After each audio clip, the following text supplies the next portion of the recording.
Hi, I got my PhD in mad science at today's video sponsor, DeVry University. DeVry, you can be evil, you just gotta pay. Andrew, and this is Gayties Toys.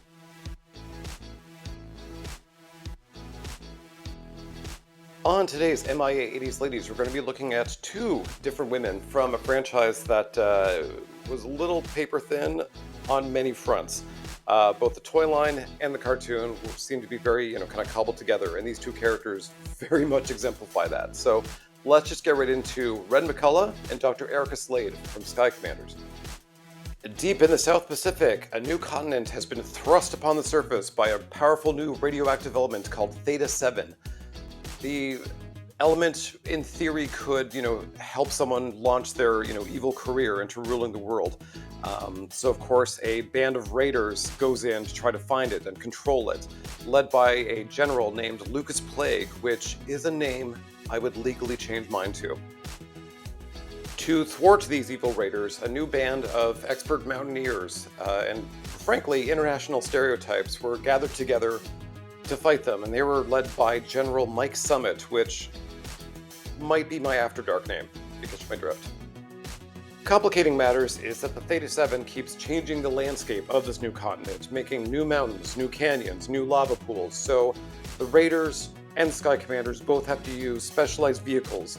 As opposed to sort of flying around, they have to essentially mountaineer their way through this new terrain, looking for Theta 7. The concept, while simple, is at the very least straightforward and very much gets you, really the crux of this whole thing, and that being selling toys. In 1987, Kenner released Sky Commander's toys, and I'm going to say toys and not vehicles or characters because it was really sort of a hybrid of the two, much like they've done in the past. That said, these things were a bit unruly. Essentially, you would have two, strings put somewhere in your house, somewhere in your backyard, and a vehicle would go, across, the string. It would include characters, although again, the characters were sort of paper thin and very much created for the cartoon. For the two characters specifically today, this was very much the case. Red McCullough and Dr. Erica Slade were very much, like a long line of female characters we've seen in this series before, where they were created specifically for the show to attract young girl viewers, but were never intended for the toys. Frankly, there's not much to say about these characters either. We'll start with Red McCullough, who is the Irish mountaineer. I lived in Ireland for a brief time. I can't say there were many mountains, certainly cliffs, so her inclusion is an odd one, but I think they just wanted to go for red hair, which is a bit of a trope in and of itself. Not much to say. I mean, they were all stereotypes of, international characters, so she was the fiery Irish redhead. In her defense, I will say, she very much borrowed from the Scarlet from G.I. Joe kind of design, where you have sort of complementary drab colors in your costume and then fiery red hair, so that your eye automatically goes up to it. So, at the very least, I appreciate, the attention to detail there. Speaking of, Scarlet's voice actor, B.J. Ward, lent her talents to the villain of the series, that being Dr. Erica Slade, PhD.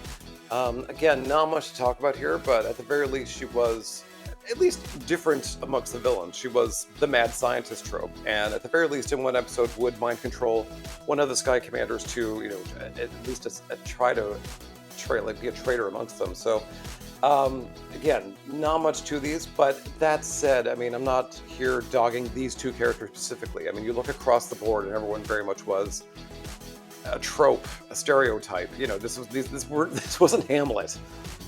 Frankly, there's not a whole lot of information on Sky Commanders out there, so there really isn't any kind of evidence to suggest that these two characters were ever, talked about or planned for a perceived, wave two. And frankly, I mean, these came out in 1987 by Kenner, a little before Turtles were about to hit, so they really didn't stand a chance in hell. That said, again, this did seem very phoned in. I mean, it was very much a character's second kind of, property. This was a Kenner jam. Kenner was much more of an engineering firm than they were a toy company. So they made very interesting vehicles that, really kind of popped. It wasn't, a different kind of play pattern. So can certainly appreciate that. I think the big problem here is that, a lot of vehicle-first toy lines were, you could say Star Wars, G.I. Joe, Mask, would be amongst them. But in those cases, the characters really popped. The characters became the stars of the show, of the toy line. This is probably much more akin to something like Wheeled Warriors, where they kind of forgot about doing characters completely, sort of going in a different direction in the cartoon.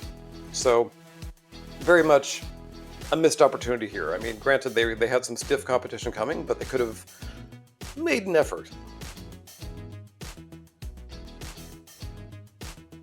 There's not really much to talk about with the final verdict either, to be perfectly honest with you. The only real thing I've seen in pop culture about them is, of course, a Robot Chicken skit, where they sort of really, put on blast the notion of taking two strings that are barely attached to one thing and then shooting a vehicle down it. I mean, gravity is not your friend, particularly with the character they created for that skit.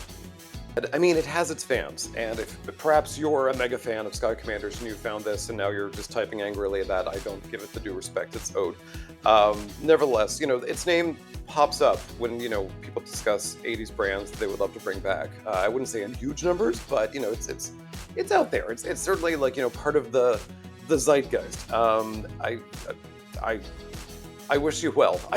I would love to see you get a little bit of a return to that, but currently I don't see too many companies really like clamoring for vehicles with strings toys. I spent a lot of time talking about the toys and not the characters, and that really should tell you something, especially in the series. So there you go. That's it. Two characters that, of all the characters in 80s cartoons, were certainly there. No love lost here. I've long tried not to even pretend not to like have complete disdain for a property. So here we are. So with all that, thank you for watching. Thank you for liking, commenting, subscribing, all those YouTubey things. And I will see you next time on MIA 80s Ladies.